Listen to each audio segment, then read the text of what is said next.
to our AVERT webinar for May. This is a really interesting topic for me in particular. I'm sitting here in Bandung, Indonesia, and with a long interest in following the events that our expert speaker is going to be addressing us on, which is the disbanding of the Jemaah Islamiyah group affiliate with Al Qaeda, independent group, but a long-running group since declaring its formation in 1993 in Afghanistan.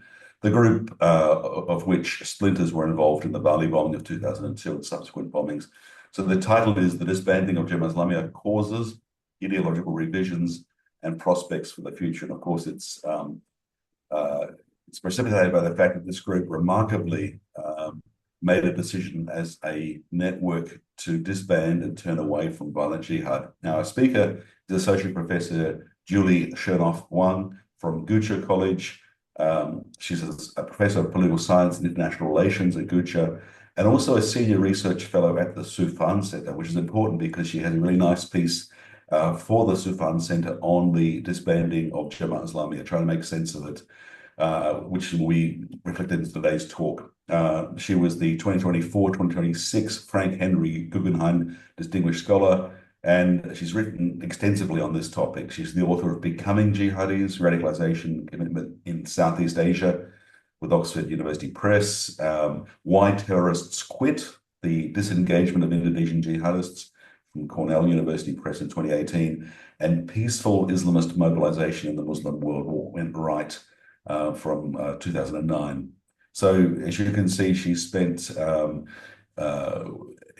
now coming up to a couple of decades delving deep into this world based on first-person interviews and extensive travels and field work to try and understand why people join groups such as this, why they leave them, and now remarkably why a group such as Jemaah Islamiyah should decide itself to leave the path of violent jihad that it was on.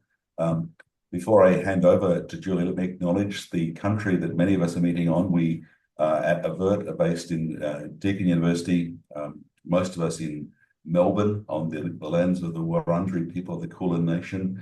I say that for our international guests because we can't undo the history of the past in Australia, but acknowledging the people whose lands were never seceded and their elders past and present is an important, very small but important gesture to recognise the past injustice. And that's a topic in an indirect way that will be part of Julie's talk. So Julie, really, it's a pleasure to have you. There couldn't be a better speaker for this topic. And I think it's one of the most important topics of our time. It broke news before the remarkable developments in Syria, but as people are probably more familiar with what's happened with HDS in Syria, there are echoes of the fact that jihadi groups can turn around. We know individuals can be rehabilitated, but whole groups, it would appear it's possible to change the course of violence. That's a really important thing to reflect on.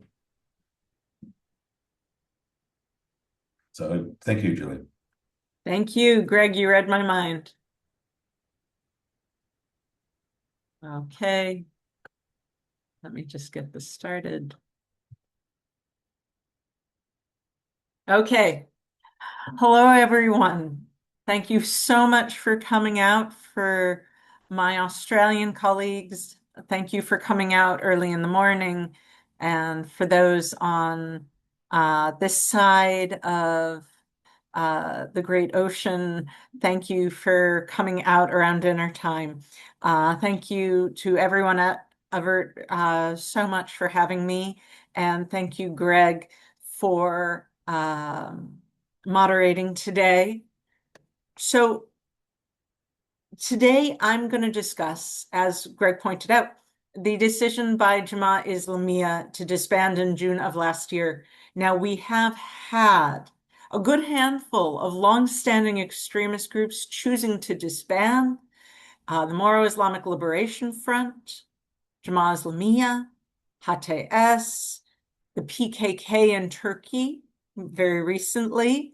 If we go back about a decade, we can get to the FARC in Colombia. Jemaah Islamiyah is notable among this group, among this cohort, because there is no insurgency component. And therefore, it did not demobilize as a result of getting at least some of their grievances met. They did not demobilize as a result of obtaining a measure of self-governance like the MILF. Jemaah Islamiyah, for those who may be unfamiliar, is a Salafi jihadi Islamist extremist group. It is one part organization and one part community, and this is critical to my talk today. Because first and foremost, above all things, Jemaah Islamiyah was a community, is a community. It is bound by marriage, family ties, friendship ties, business ties, shared history, shared experience, shared culture, and shared norms. The organization sat on top of it. What occurred on June 30th of last year was the disbanding of the organization.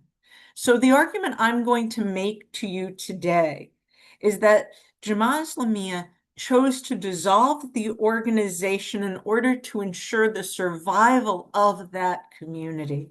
And I'm also going to show that this was not a sudden decision, but instead the culmination of a 16-year process of postponement of goals and revision of previously held views on the use of violence and the legitimacy of the state. And so to do this, we're going to unpack three interrelated questions. First, how did Jemaah Islamiyah come to the decision that after 30 years that disbandment was the best course of action? Second, how do we know it's legitimate? And third, what comes next? So let's go to question one. Now, I am going to do a little bit of oversimplification of Jemaah Islamiyah early history just in the interest of time. But I want to start with 2004, where we see Jemaah Islamiyah moving away from the use of violence with the breakaway of Nuruddin M. Top's faction.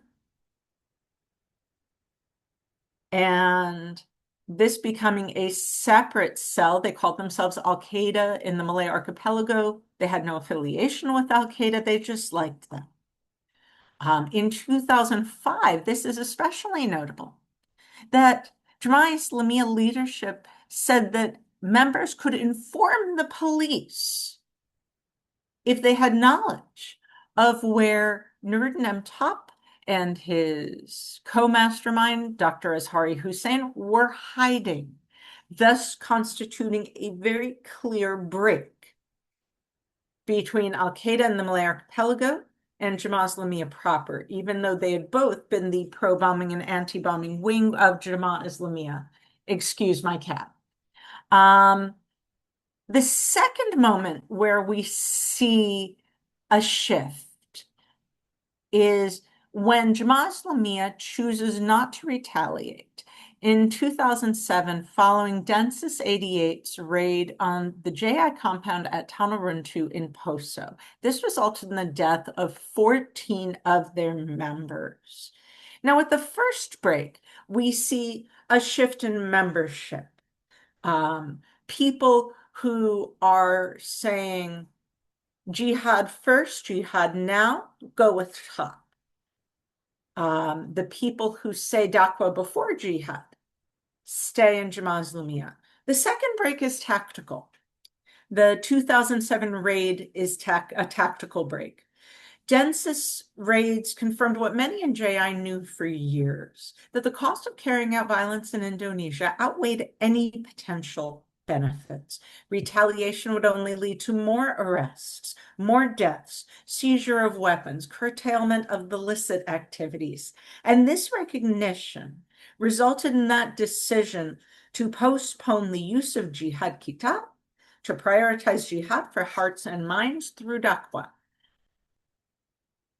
Now, with the election of Parawi Jayanto, who is an engineer, as Amir, Jemaah Islamiyah shows further commitment to this strategy of Daqwa before jihad.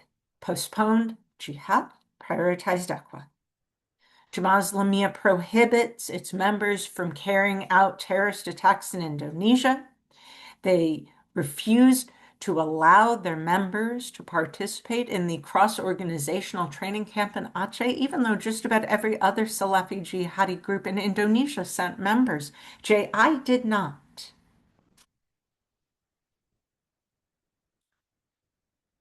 They institution build, they create Majlis Dakwah Umat Islam as an above-ground affiliate to encourage Muslims to follow Sharia. They shift from a strategy of elite jihad to community-based jihad. Jemaah Islamiyah had been clandestine and exclusive until this point, and now they are incentivizing alliance building and coalition building with other Sunni Islamist groups. They expand their recruitment pool from their schools, their study sessions, their families, to target professionals, to target university students. In 2016, they issue a fatwa stating that participation in demonstrations is jihad through speech or jihad by the pen. In 2018, they allow their members for the first time to vote in presidential elections. And all this while, they're infiltrating. Actually, not all this while, but later on in that decade, they begin infiltrating wide array of organizations, including political parties, the police, the military, biker clubs, sports clubs, Islamic mass organizations, and the civil service. And the sum total of all of this is they increased their support base to between 6,000 and 7,000, which were numbers they had not seen before. And so what we are seeing with all of these moves and all of these choices over this decade is Jemaah Islamiyah is postponing the use of violence in Indonesia, seeing it as counterproductive, and instead employing a strategy of da'wah, coalition building, and institution building before jihad to take on the state. Now, you may say, why do I say postpone? And that is because they still believed that eventually they would use violence to take on the state. They had a strategy that included the use of violence to take on the state in the medium to long term. So they didn't revise their views on violence at this point. They only postponed it. And how do we know this? We know this from their internal writings, but we also know this through their actions. They were still undertaking idat, or preparations, what I like to call the third rail. Don't touch the third rail. Well, they decided to touch it. So they develop a gym program in private homes, some basic paramilitary training and physical training. The best graduates from the gym programs got sent to Syria for 3 to 6 months of training with a variety of groups, not ISIS, but everything from Jabhat al-Nusra to HTS to the Free Syrian Army. After it became untenable to smuggle in weapons from the Philippines, they created their own gun-making workshop to fabricate weapons, and they re-engaged with the global jihad movement, again establishing ties with al-Qaeda in Syria and in Yemen. And what Para Wijayanto said was that this was a war relationship. It wasn't a peace relationship. It was a relationship for on the ground in Syria, on the ground in Yemen. So what happens now? No surprise. When the full extent of the Syria training is revealed and military infiltration is revealed, the police crack down, as one would. Para Wijayanto was arrested in 2019. Most of the leadership and 620 members are arrested by 2021. And the consequences for JI are nothing short of complete and total paralysis. They can't do activities. They can't do da'wah. They can't hold events. They cannot even elect a new emir because he'd be arrested. They have to disband key divisions, including those in charge of recruitment and training, intelligence, and coordination.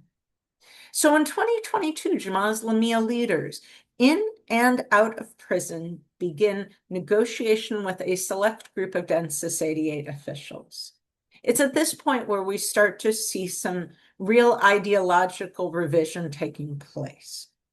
Para Wijayanto has been in jail since 2019, and he had a lot of time on his hands. So he did a lot of reading. and he did a lot of writing. And he starts reconsidering some of the assumptions he'd held and the previously held views he had held. And through that process, he begins writing his magnum opus, which was released last year, Al Tataruf. And through conversations over the 2 years, Jemaah Islamiyah comes to revise their understanding of the state as infidel and un-Islamic, and they realize that the state is not their enemy. And so they come to see it as not only a strategic imperative to disband, if they reach to retain their schools, their pride and joy, their network of between 40 and 60 schools, depending on whose estimate you take. But it's also an ideologically sound decision. And so therefore, on June 30th, 2024, the organization formerly known as Jemaah Islamiyah disbands itself. However, they are permitted to retain their schools, provided that they work with the Ministry of Religion to remove extremist content from the curriculum. So this is what we see in terms of the tracing. We see a move that begins with postponement of jihad in favor of da'wah. This position consolidates as those who disagree splinter off. We see the commitment to this move, and then we see Jemaah Islamiyah moving into a strategy of da'wah, alliance building, coalition building, with some training on the side, and an effort at infiltrating institutions of government and civil society. And this brings us to this point of paralysis and this point of recognition that they cannot continue in their current form. So how do we know it's legitimate? This is what people ask me. How do we know this is legitimate? Yes, that's a nice story, but how do we know it's real? And we can see this through 4 indicators, and they're important indicators. First is Jemaah Islamiyah's socialization campaign. Over 2024, Jemaah Islamiyah held 42 socialization sessions in various localities with an estimated 5,500 members attending. We had Abu Rustan and Parwid Jayanto attended each session via Zoom, while leaders outside of jail, like Siswanto and Bambang Sukirno, were physically present. And the leaders explained the decision, gave the Sharia-based justifications, and discussed what was next, what was permissible, and what was prohibited. And I want to read you what my friend Taufik Andri shared. He attended the sessions in Bekasi and Depok, because I think it's a really interesting argument that they're making. The emirs and former emirs explained the cause of the decisions and the benefits to JI as a community. By dismantling the organization, it will strengthen the community. There will be no arrests, no violence. The members can do da'wah more productively. If they're ustads, they can continue to run their schools. If they're businessmen, they can run their businesses without being afraid, because there's no organizational affiliation. They can do whatever they like, but don't do it violently. Be productive as part of an Islamic society. So what do we take away from that? We take away that dismantling the organization strengthens the community. It liberates the community from the straitjacket that the JI name carried by that point. The second thing that they did, which is notable, is they surrendered their caches of explosives, armaments, ammunitions, and weapons. And this is significant because it shows a commitment to abandoning the building of an army to take on the state. The third thing they did is especially significant. They surrendered the names of their members in hiding and in Syria. The 20 members still in Syria and the members in hiding. And they deferred to the police counterterrorism team Densus 88 and the Indonesian government about the future of what would happen to those militants. Now, this last point is incredibly important because it shows a commitment to the course of action they're on of the disbanding. because what they did is nothing short of betrayal of the members who undertook the highest risk activism on behalf of the organization. So the fact that this was a step they were willing to take shows that this isn't something they took lightly. This is legitimate. And finally, we can see some ideological revision by looking at Parawijayanto's magnum opus, Al-Tataruf.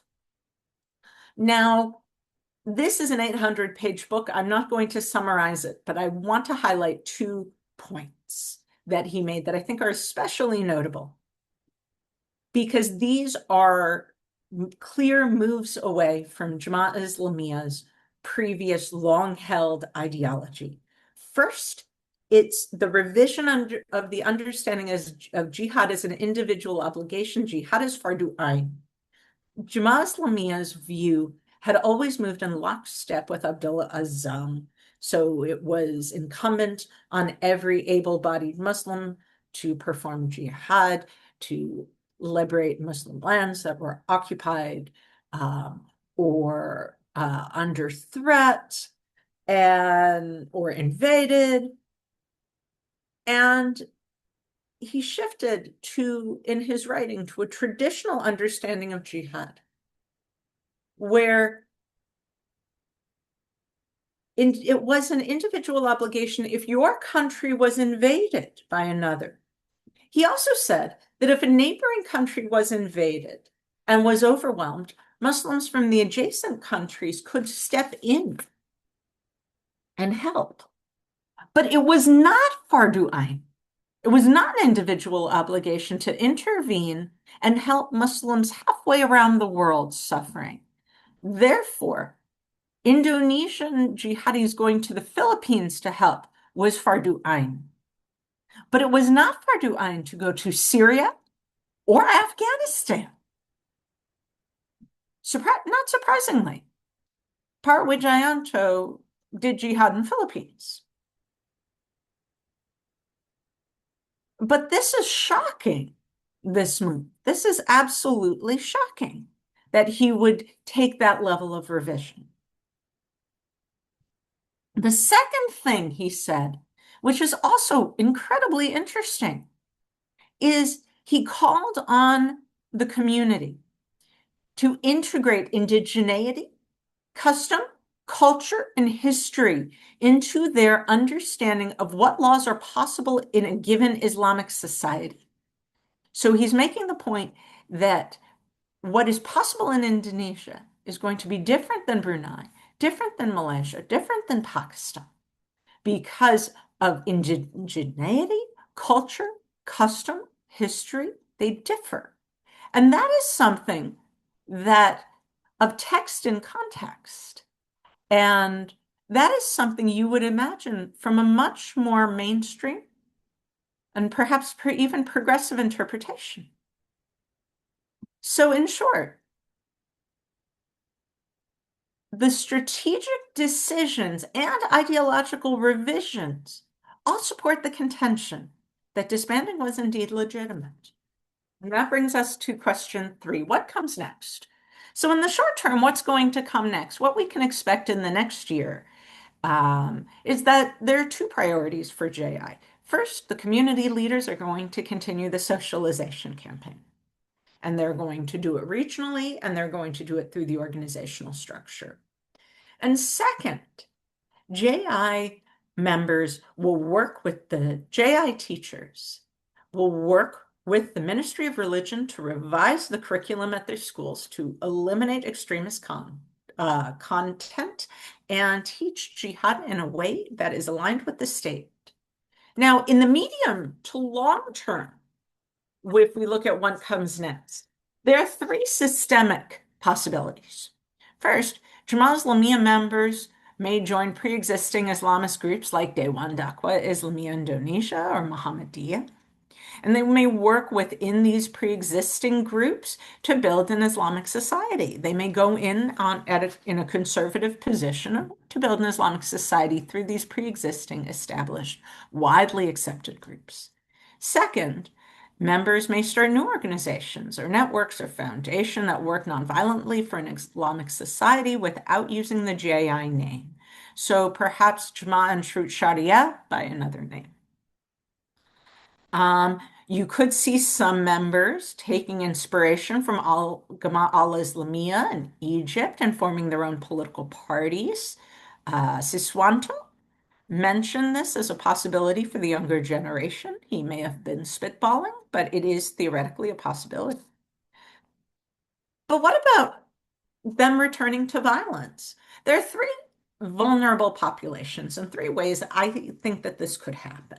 Jemaah Islamiyah members are very firm in saying that it's unlikely because the people who would have gone rogue left in 2004 and 2005 when Nuruddin Top established Al-Qaeda in the Malay Archipelago, or they left at another point in time. And the people who are remaining are well indoctrinated, they hear and they obey. So even if they are disillusioned, they will swallow it and acclimate.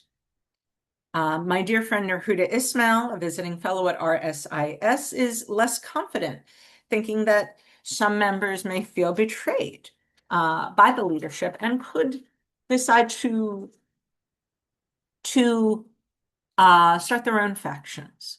There's a few vulnerable populations that need to be taken seriously in this regard. First is the Syria returnees and the Yemen returnees. You've got 20 members still in Syria, and there are also members in Yemen who went there to study. Now, those who return from Syria and from Yemen, who fought with HTS and decided to return home, they're going to have tremendous street cred. They're going to have tremendous respect, and people will gravitate to them because of what they did and where they did it. Now, if they are honestly saying, yes, we are going to return home and we are going to play by the rules of the game because we want to be part of this community and we don't want to make waves, fabulous. But if they are saying it and they get home and they are disgruntled and they choose to start their own factions, they will gain supporters. They will be filling a void. And so this is a very vulnerable population, and it is imperative to see that they are well reintegrated when they return home, if they choose to return home. Some of the people with HTS may choose to stay in Syria. And second are the kids rising up in the Jemaah Islamiyah schools.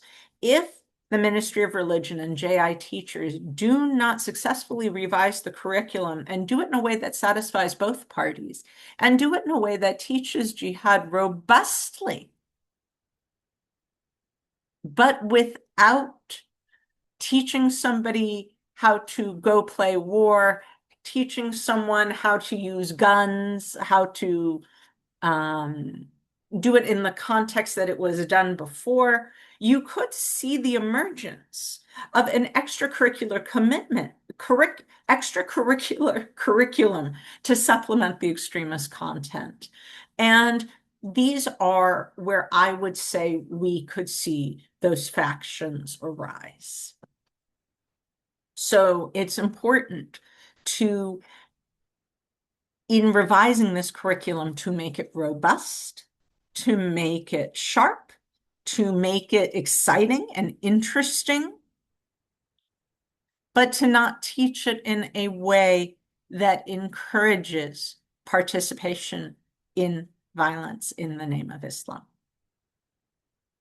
So my takeaways for you today are that Jemaah Islamiyah sacrificed its organization to save its community and what it saw as its most important assets, the hearts and the minds of the young people in their schools.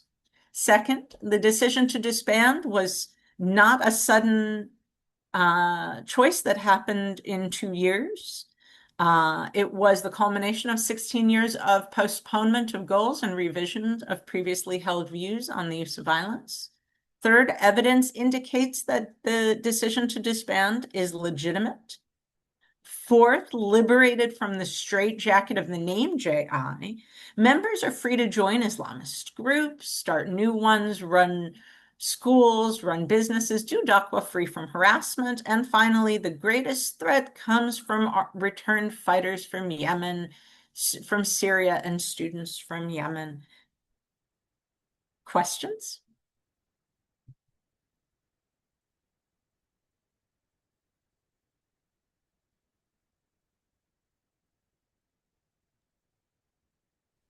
Thank you. Thank you. I think that's brilliant, Gillian. It's complete and clear. Complete. I know there's much more you can say, and there's so many more things to be asked. And we do have one question on the Q&A section. We need to use the Q&A function of the webinar to ask questions. We've got 38 participants and some familiar and very welcome names on that list. They have lots of questions and observations, I'm sure. So please jump into the Q&A section and post your questions. But this first question, name's not given, is saying, I wonder if there are any observable indicators of any group being infiltrated by JI. In Indonesia, the Muslim identity turns very salient across different groups, but they may have come up from various different groups, Wahhabi groups, HDI, etc. How do we distinguish such groups from ones infiltrated by JI? So a lot to unpack in that question, but of course JI has been very active in as you were saying, engaging across societies. Perhaps you want to speak to that. And then we have another question. I'll read it now whilst we're in the process of reading, from Winifred Lewis, who says, thanks very much for a great talk. My question is about how you see the folks in JI getting their needs met for meaning and belonging, which you've spoken to, but I'm sure you want to say on. Being in a vanguard organization like JI, many may have experienced positively rather than being in a straitjacket. So does this leave us a vacuum for sense-making and urgency for those in JI now?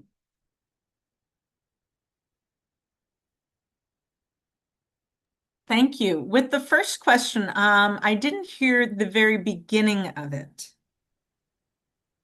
So the beginning of the question says, I wonder if there are any observable indicators of any group being infiltrated by JI.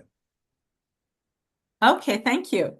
So with that one, I would say that you had, for a long time, Jemaah Islamiyah was of the mindset that if you were Jemaah Islamiyah, you were not part of other groups.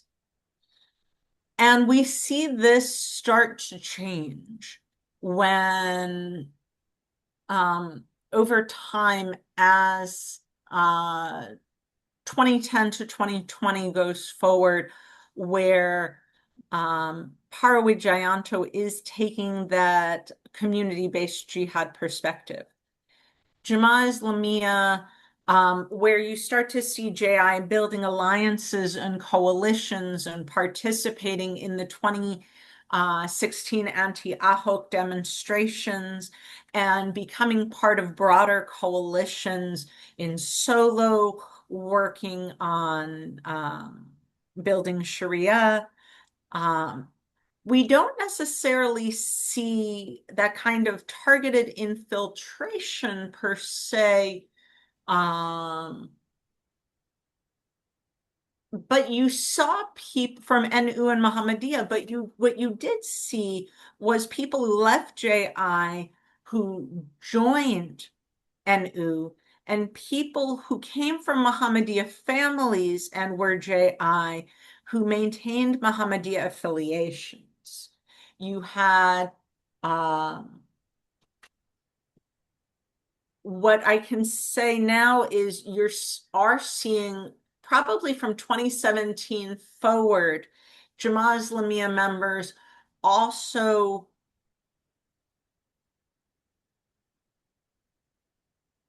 not necessarily being active in other groups, but definitely being part of other groups. And now you're seeing a lot of them being very attracted to Day One Da'wah. That is one, because when they went over the decision to when the leadership met with Densis and they talked about what who their heroes were, the person who came up most often was Muhammad Nasir. And so a lot of them are attracted, a lot of the leadership are attracted to Dewan. Now, so the answer, it's a little loosey-goosey, but you didn't have necessarily infiltration of FPI, for example, or HTI. What you had was more of migration between these organizations, and that being okay. And coalition and alliance building with these organizations, and that being okay. And you could go inactive in JI and be part of these organizations, and that was okay. So kind of looser, more perforated borders. Now, the folks in JI, how are they getting their needs met for belonging and purpose? That is such a fabulous question. And what I would say to that is where the organization was the straitjacket. The community is not. The community is everything. And JI was also a network. There were a lot of sub-organizations in JI, much like there are sub-organizations in Muhammadiyah, sub-organizations in MU, and affiliate organizations. And not all of those went away.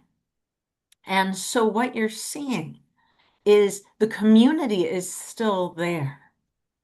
And that community is trying to figure out what the purpose of the next era is. But they still belong. And that belonging is still the thing that ties them and binds them to one another. I'd also say that if we want to look at the Salafi jihadi movements in Indonesia, we need to think of them as an interrelated ecosystem, especially all of the affiliates and breakoffs and splinters of Jemaah Islamiyah. And one thing that we've seen as these groups have risen and fallen and becoming salient and becoming less salient politically is that the belonging stays. That you can go inactive, you can migrate from Jemaah Islamiyah to Jemaah Ansar Sharia, and you would still hang out, you would still be friends, you would still belong. You just wouldn't go to the same meeting, Sunny. And so we look at belonging as belonging in this ecosystem, or at least I would look at the belonging as belonging in this ecosystem and belonging in this community. And that still lives. And that is the thing that they sacrifice the organization to maintain.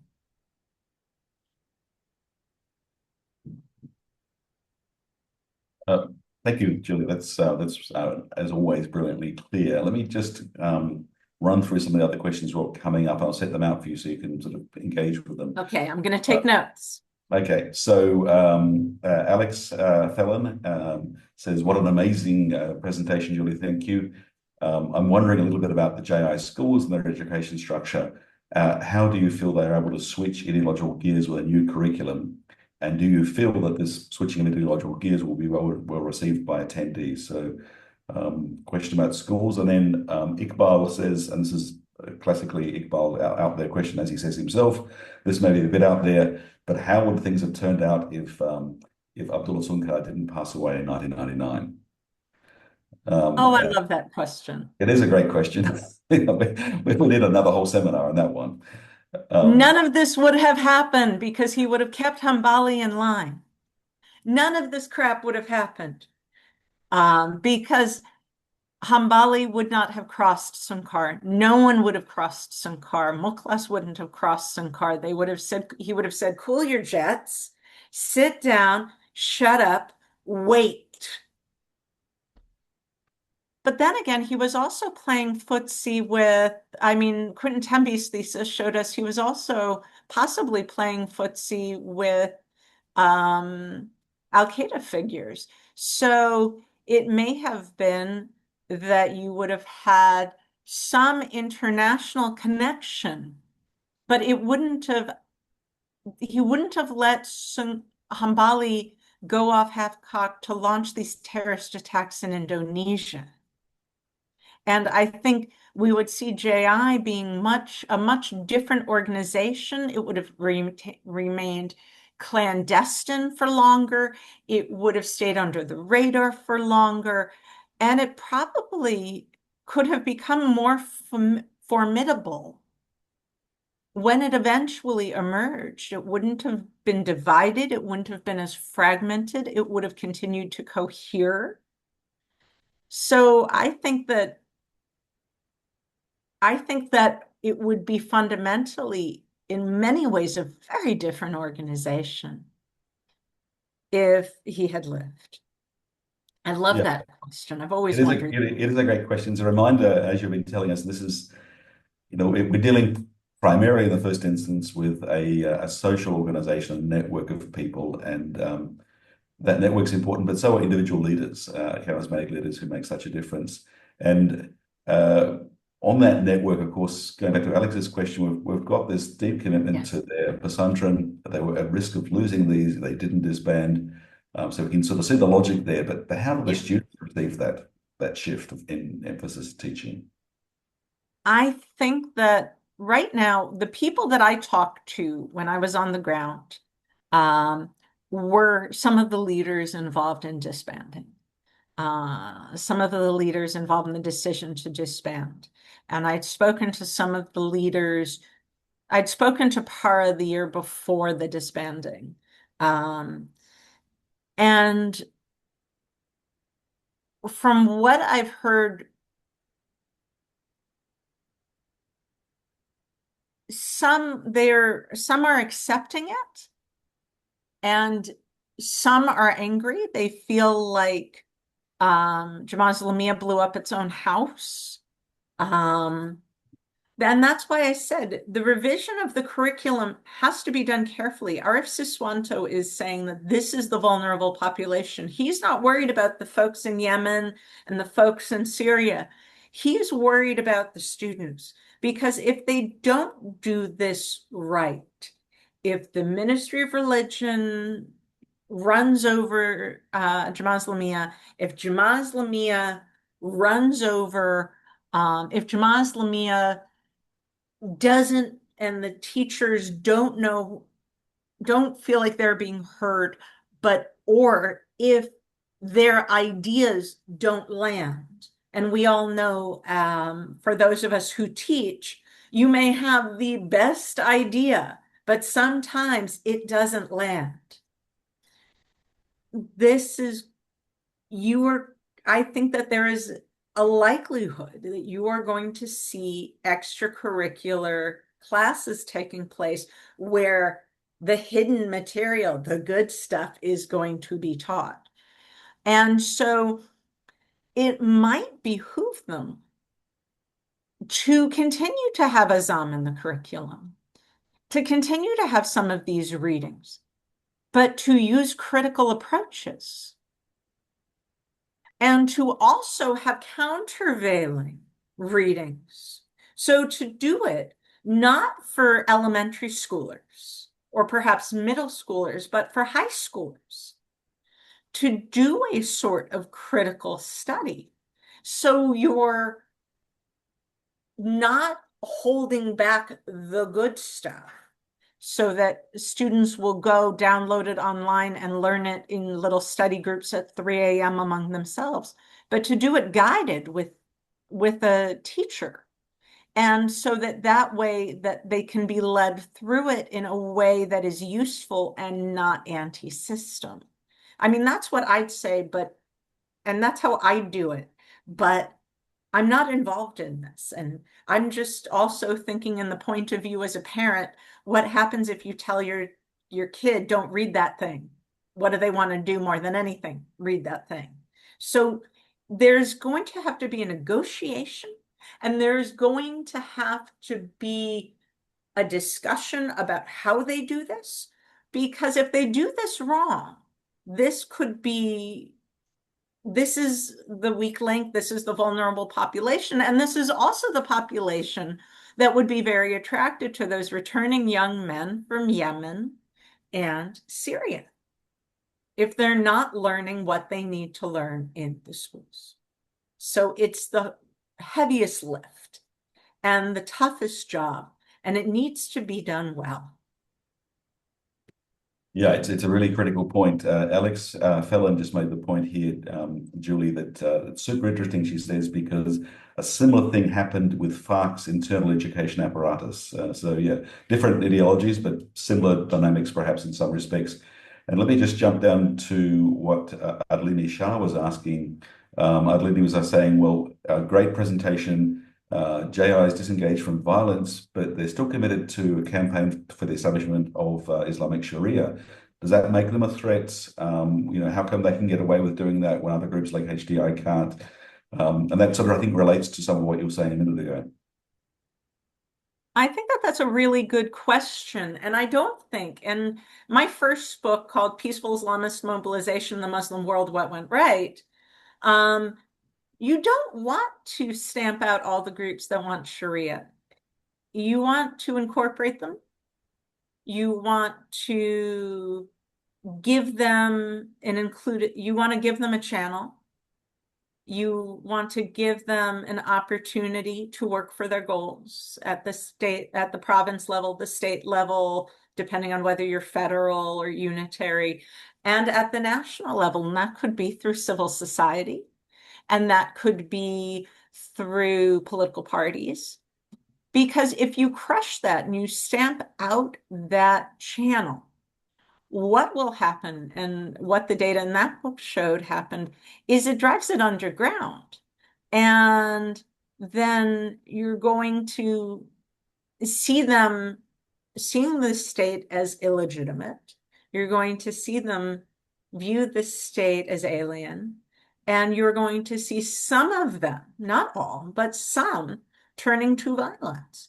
So the best thing you can do is to say, okay, yeah, sure, work for Sharia, but what do we know from all of the surveys about Indonesians? Indonesians love the idea of Sharia, just like Americans. We love the flag and we love our apple pie.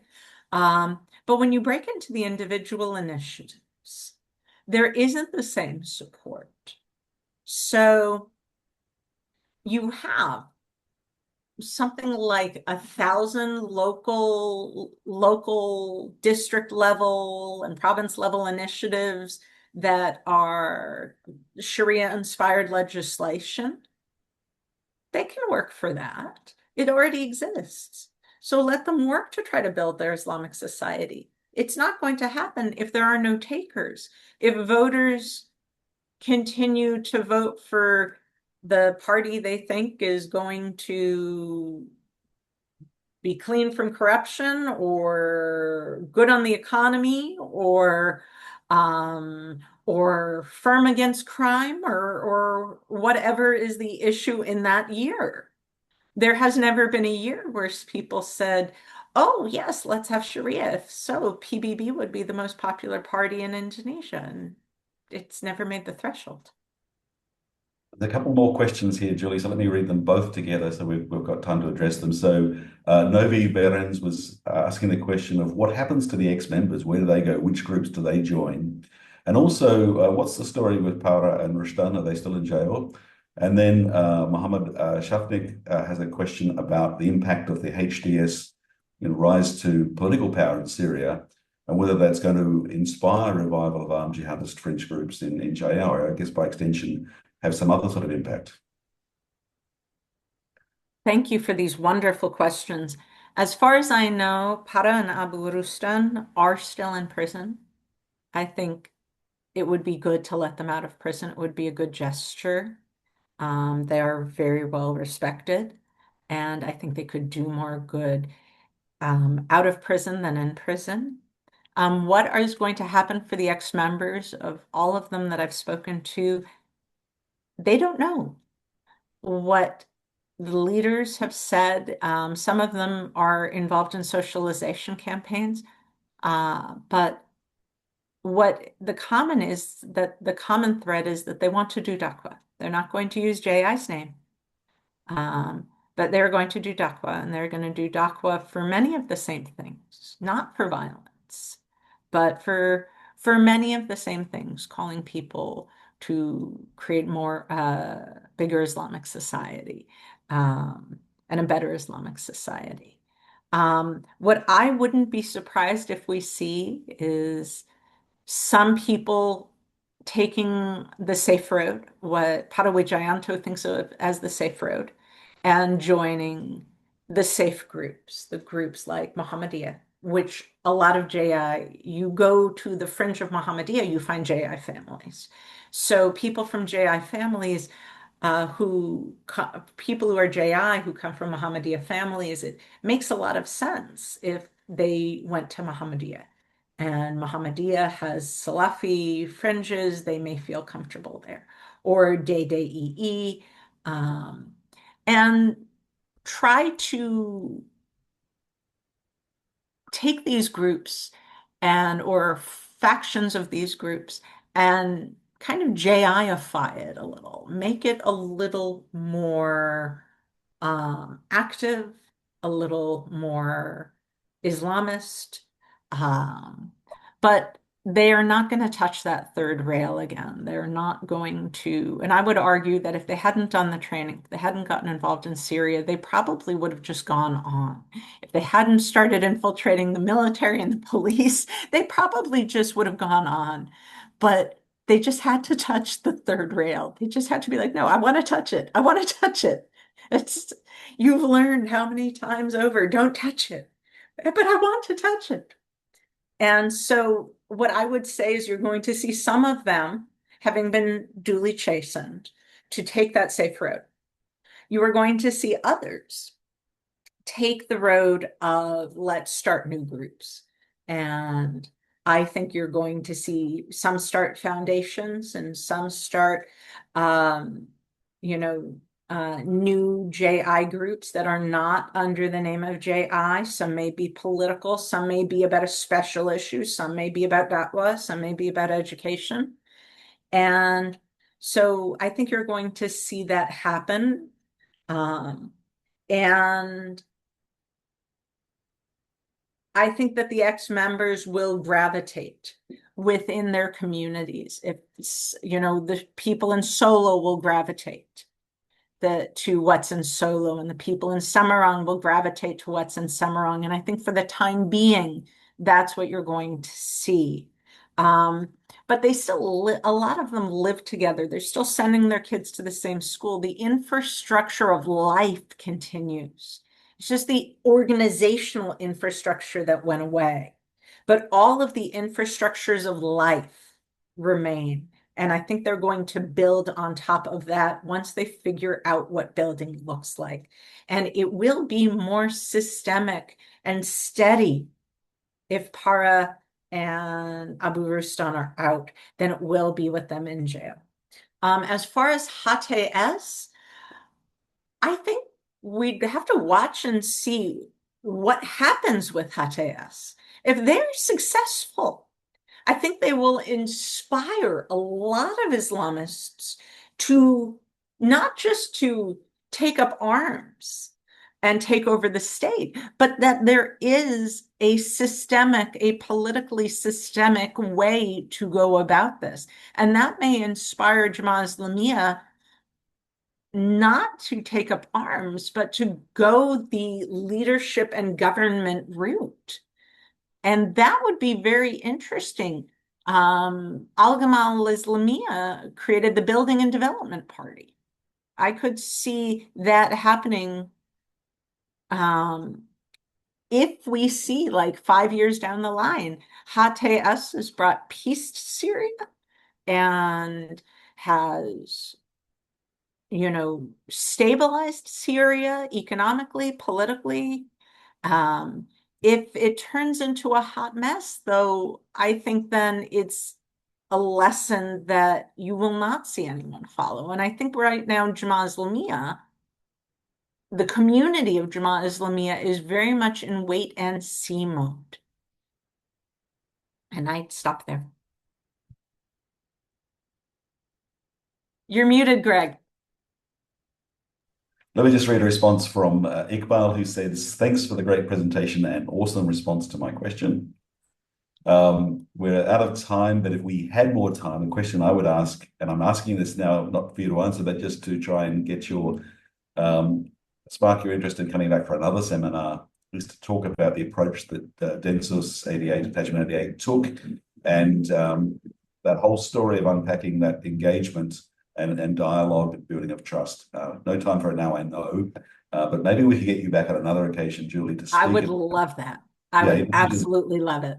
the police response to counterterrorism, because it's not just hard power, there's a lot of soft power, a lot of intelligent engagement. Yeah. And that is something, if I can say one thing, it's something that every time I'm speaking these days, I speak about lessons that Southeast Asia can teach the world. And this is what I say over and over again. And I speak about Indonesia and I speak about Philippines, and I talk about the hard approach, the legal approach, and the soft approach, and how this is how how terrorism ends. This is how you get sustained, successful demobilization and reintegration. Yeah, it's so important. I think we really, let's just say in principle, let's get you back at another time from one of these seminars. It would be so I would good. love it. I would Yeah. absolutely love it. Thank you, everyone, for coming out. Thank you. And we've And recorded thank you. this, so it's on our YouTube channel, of course. It's on LinkedIn, of course. So we're sort of very growing up. So if you haven't joined the membership list, please do, so that you can find out about this material. We'll put links there to Julie's piece with the Sufan Center, looking at the disbandment of JI. We've got another seminar coming up next month. We don't know the exact dates. So if you go to our site, join our mailing list, we'll tell you about that. It's really, I mean, this is a brilliant talk today. I think we had sort of 40 odd people involved, but there'll be others, I'm sure, many others following from the YouTube videos. So we will follow up, Julie, on this follow-up seminar looking at police counterterrorism responses in maybe Indonesia and the Philippines, certainly this Densus 88, to see how that intelligent, empathetic engagement may open the door for this, quite remarkable thing we've seen. Lots of really positive comments about a very brilliant talk, Julie. We certainly need to come. Maybe we need to make a fixture of our AVERT seminars, just have sort of the annual Julie Chernov Hwang presentation, but we'll see what we can do. Absolutely. Yeah, it's been wonderful. So long as you're moderating. Well, with that, I'm very happy to do it if you're speaking. Yeah, thank you. It's been great. So a really important topic. I wish we'd schedule these things for 90 minutes, not 60 minutes. But great to have this, and we'll come back to you. And thank you for all great questions, really great participation. Thank you very much. Thank you. Take care and be well. Thank you. Thanks. Bye. Bye-bye.